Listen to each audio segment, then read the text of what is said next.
आकाशवाणी का ये पटना केंद्र है। प्रस्तुत है गोपालगंज जिले की हलचल। गोपालगंज जिले की हलचल को पेश कर रहे हैं हमारे संवाददाता मदेश कुमार तिवारी। गोपालगंज जिले में मतदाता सूची का विशेष गहन पुनरीक्षण अभियान सुचारू रूप से जारी है। बीएलओ घर घर जाकर बाकी बचे मतदाताओं से गणना फॉर्म जमा कर रहे हैं। निर्वाचन आयोग के अनुसार लगभग 84% मतदाताओं के गणना प्रपत्र अपलोड कर दिए गए हैं। वहीं जिले में मृत, दूसरी जगह स्थानांतरित या दोहरे नाम वाले कुल 10.46% मतदाता पाए गए हैं। मतदाता जागरूकता को लेकर गोपालगंज में ईवीएम डेमोन्स्ट्रेशन सेंटर क्रियाशील हो गया है। जिलाधिकारी पवन सिन्हा ने बताया कि चुनाव की घोषणा होने तक डेमोन्स्ट्रेशन सेंटर के माध्यम से मतदाताओं को जागरूक किया जाएगा। इसके माध्यम से मतदाताओं को ईवीएम और वीवीपैट के उपयोग में दक्ष बनाया जाएगा। लोग अपने को एक्वाइंट कर सकें कि ईवीएम का ऑपरेशन कैसे होता है, कैसे वोट डाला जाता है, ईवीएम कैसे फंक्शन करता है। तो यह अभी से लेकर ऑपरेशनल है और बिल्कुल चुनाव की घोषणा तक ऑपरेशनल रहेगा। गोपालगंज में अस्थायी लोक अदालत का विधिवत संचालन शुरू हो गया है। सेवानिवृत्त एडीजे राधे श्याम शुक्ल को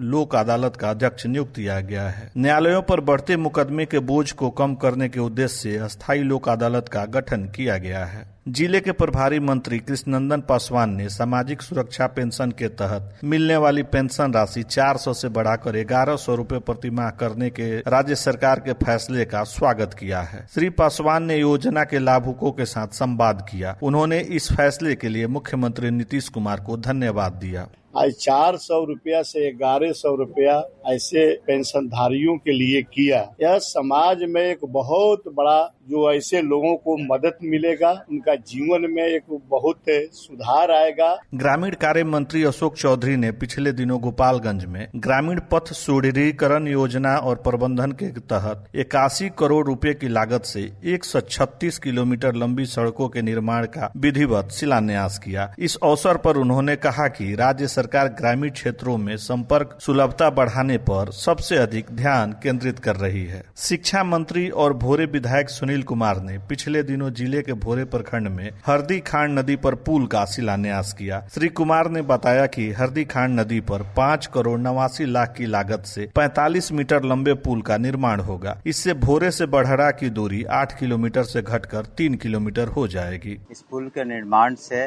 भोरे और विजयपुर दोनों की दूरियां कम हो जाएंगी और आवागमन में सुविधा होगी। इस बार जिले में मानसून अपेक्षाकृत कम होने से कृषि कार्य प्रभावित हुआ है। किसान अपने खेतों में भी अभी तक धान की बुआई नहीं कर सके हैं। कृषि विभाग ने जिले में 89,000 हेक्टेयर में धान बुआई का लक्ष्य रखा था, जिसमें केवल 62,000 हेक्टेयर में ही धान की बुआई हो सकी है। और अब प्रस्तुत है रोहतास जिले की हलचल। इसे पेश कर रहे हैं हमारे संवाददाता चंदन कुमार। रोहतास जिला में मतदाताओं की सक्रिय भागीदारी से विशेष गहन पुनरीक्षण अभियान जारी है। अब तक 90% मतदाताओं के गणना प्रपत्र अपलोड किए जा चुके हैं। अभियान में निर्वाचन आयोग को बीएलओ के साथ साथ राजनीतिक दलों के प्रतिनिधि, आंगनबाड़ी कार्यकर्ता और स्वयंसेवकों का सहयोग मिल रहा है। धान का कटोरा कहे जाने वाले रोहतास जिले में खेती किसानी का काम रफ्तार पकड़ ली है। बारिश होने के बाद किसान खेतों में धान की रोपनी करने में जुटे हैं। जिला कृषि पदाधिकारी प्रभाकर कुमार ने बताया कि इस वर्ष लगभग 2 लाख हेक्टेयर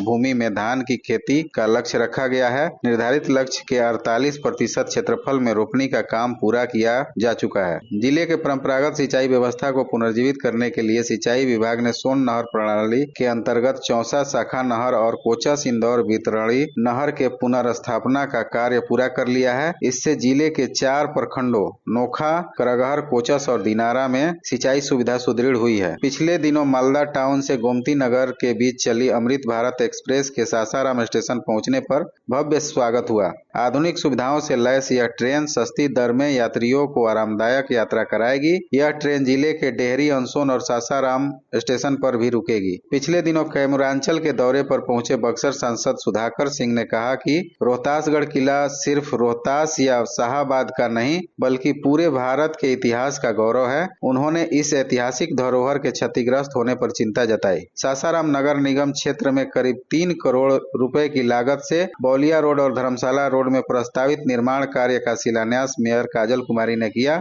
जिले में सावन को लेकर भक्तों में खासा उत्साह देखा जा रहा है। सोमवारी के दिन बड़ी संख्या में श्रद्धालुओं ने मंदिरों और शिवालयों में भगवान शिव का जलाभिषेक किया। अभी आप सुन रहे थे गोपालगंज और रोहतास जिले की हलचल। गोपालगंज जिले की हलचल को प्रस्तुत कर रहे थे मदेश कुमार तिवारी, जबकि रोहतास जिले की हलचल को प्रस्तुत कर रहे थे हमारे संवाददाता चंदन कुमार।